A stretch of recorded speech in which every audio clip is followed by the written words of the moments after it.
تبھی قرآن بار بار ہمیں حکم دیتا ہے وَأَمْرُهُمْ شُورَىٰ بَيْنَهُمْ، اہل ایمان کے کام آپس میں مشورے سے طے ہوتے ہیں۔ اللہ نے مشورے کا حکم کیوں دیا؟ کیونکہ مشورہ لینے کے بعد آپ کسی بھی کام میں جلد بازی کے فیصلے سے بچ جاتے ہو۔ آپ نے لڑکوں میں یہ جملہ بہت سنا ہوگا، ابے تیرے بھائی جب کوئی فیصلہ کرتا ہے نا، تیرے بھائی کے دماغ میں جب کوئی خیال آتا ہے، پھر میں دیکھتا نہیں ہوں تیرا ماموں کیا کہہ رہا ہے، تیرا چاچا کیا کہہ رہا ہے۔ تو اس کا مطلب پتہ ہے کیا ہے؟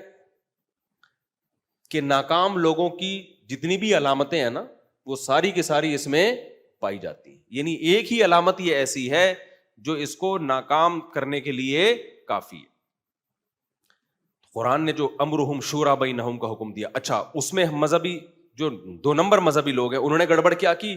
اتنا اہم حکم تھا اسلام کا مشورہ، کہ کوئی بھی جب آپ فیصلہ کرو اس کے ماہرین جن کے پاس حقیقی خبریں ہیں ان سے مشورے لو، آپ اس مشورہ لینے کے بعد کوئی ایک رائے قائم کرو۔ یہی ہے نا مشورے کا مطلب۔ اس میں ہم نے کیا کیا؟ اس کو ہٹا کے استخارہ داخل کر دیا، مشورے کی ایسی کی تیسی۔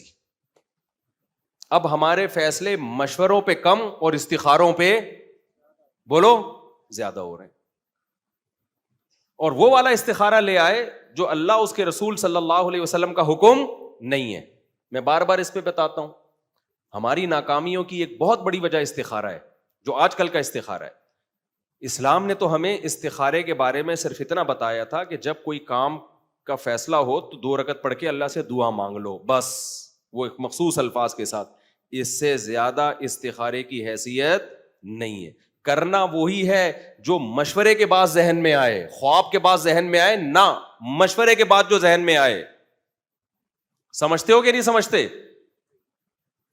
دیکھو استخارہ کا حکم، جو استخارہ یہ والا استخارہ جو میں بتا رہا ہوں، اس سے زیادہ استخارہ نہیں ہے، یہ والے استخارے کا حکم حدیث میں ہے، اور استشارہ جو مشورہ ہے اس کا حکم کس میں ہے؟ قرآن میں۔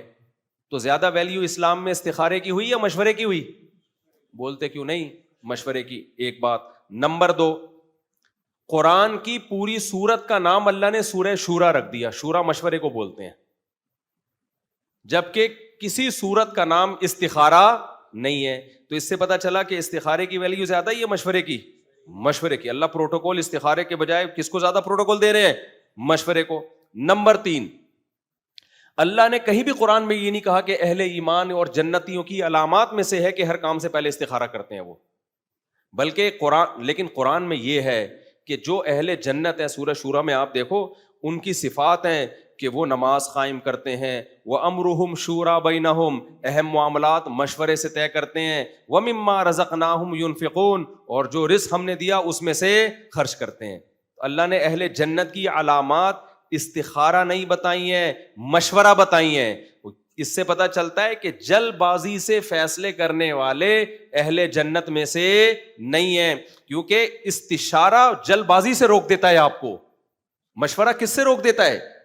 جلد بازی کے فیصلوں سے روک دیتا ہے۔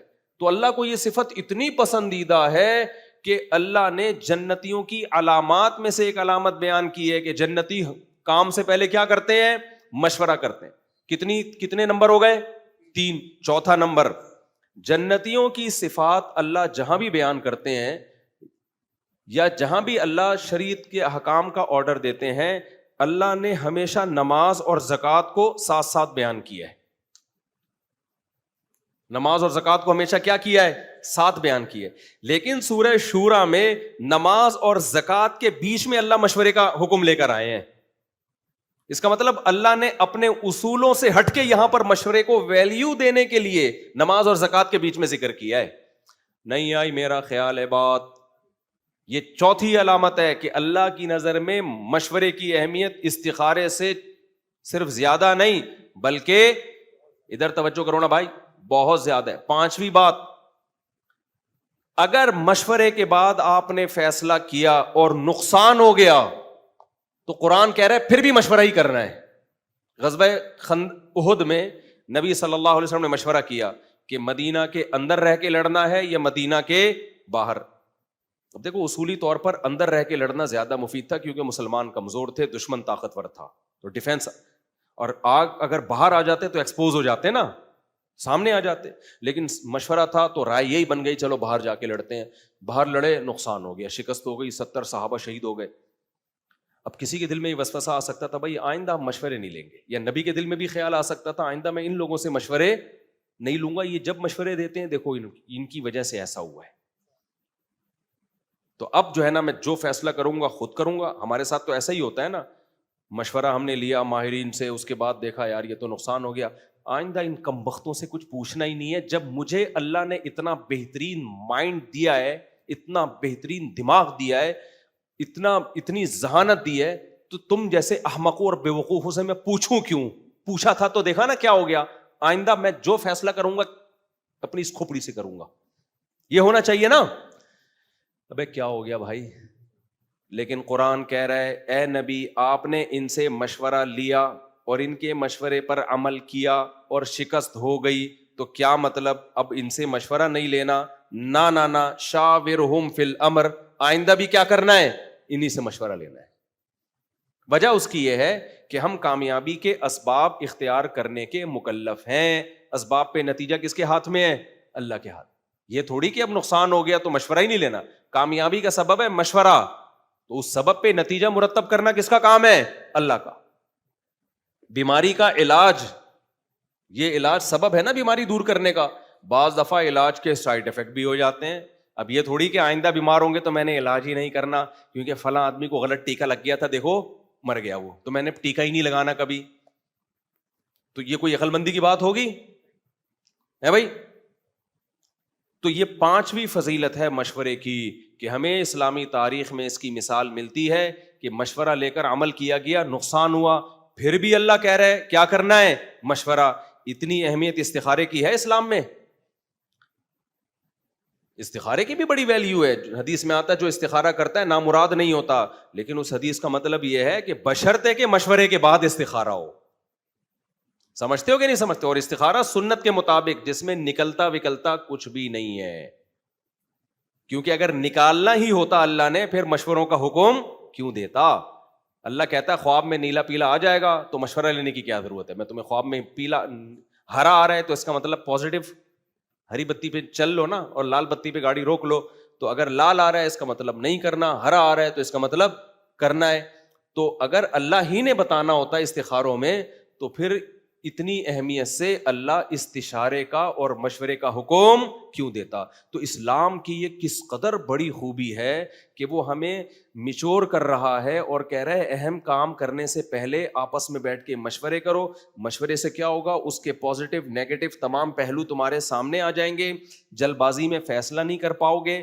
اس کے پازیٹیو بھی دیکھ, جیسے نبی صلی اللہ علیہ وسلم اگر بیت اللہ کی 4 دیواری بڑھا دیتے, ایک پازیٹیو کام ہو جاتا کہ ہمیں یہ تقریر نہ کرنی پڑتی بھائی اصل میں وہاں تک ہے یہاں تک نہیں ہے, لیکن اس کے نیگیٹو بھی تو ہوتے ہیں نا. تو آپ صلی اللہ علیہ وسلم نے سوچا بھائی فائدے زیادہ ہیں یا نقصان زیادہ ہے. تو مشورے سے کیا ہوگا؟ تمام پہلو آپ کے سامنے آ جائیں گے, پازیٹیو بھی نیگیٹو بھی. اس کے بعد آپ فیصلہ کرو گے, پھر بھی نقصان ہو گیا تو کوئی بات نہیں, اب یہ تقدیر کا حصہ سمجھ کے برداشت کرنا ہے. ہم جو کچھ کر رہے ہیں, یعنی یہ اسلام کی کتنی بڑی خوبی ہے نا, ہمیں نقصان سے بچانے کے لیے کیسا بہترین پیکج دیا. لیکن آپ کو پتا ہے استخارے کون کرتا ہے؟ لبرل سیکولر لوگ کرتے ہیں یا مذہبی لوگ کرتے ہیں؟ تو مذہبی لوگ کرتے ہیں نا, اور استخارے کی وجہ سے مشورے کی دھجیاں اڑتی ہیں.